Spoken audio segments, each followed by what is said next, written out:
Camp Evans has an amazing history. It started in 1912 after the Titanic sunk, and Guglielmo Marconi, the inventor of wireless, he got a burst of business and he could fund a wireless network of stations around the globe, and he picked 2 properties in New Jersey, and Mike, you are in one right now, and messages could go around the globe in 3 minutes.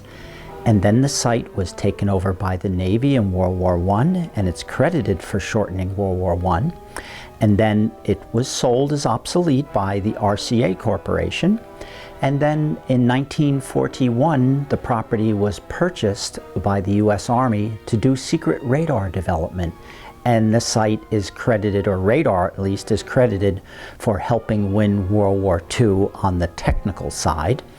And then during the Cold War, Senator Joe McCarthy came here in his reign of communist terror. They invented night vision here, a laser target designation, and possibly the most important thing to mankind, being able to track hurricanes with a satellite out in outer space.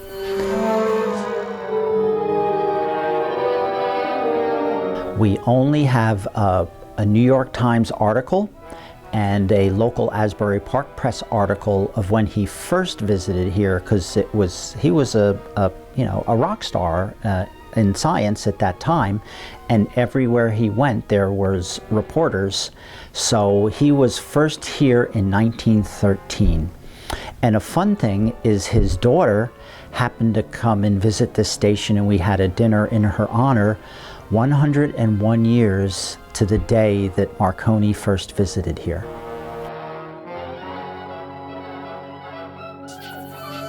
In shrinking down the military in the 1990s, Fort Monmouth was told to skinny down, and they made the decision to give up their remote sites. Camp Evans was one of them. And they were always going to close Camp Evans from 1946 until it actually was closed in about 2001. So they never knocked down the buildings and built new buildings like in most military bases.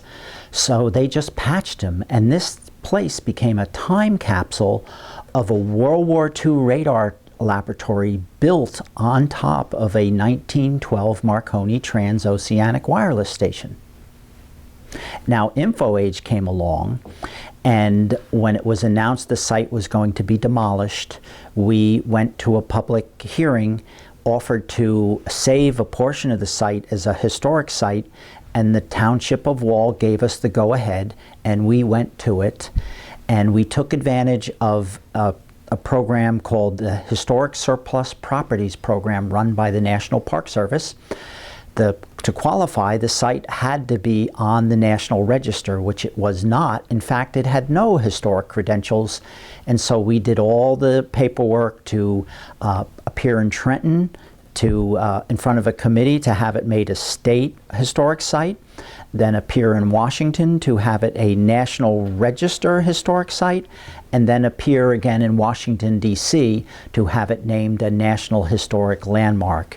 And with those credentials and about 3 inches of paperwork, the National Park Service approved the Army to give the property to Wall Township under contract to lease it to us for its preservation and utilization as a science and history education center.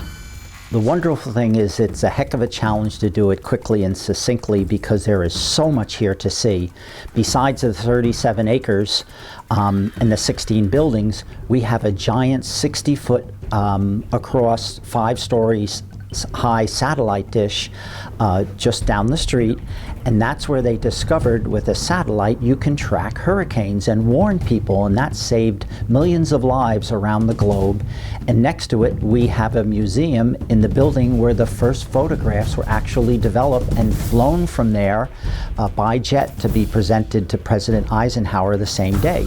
So that's one museum. And then our Marconi building, which we're in now, which is a 17,000 square foot, two-story brick building.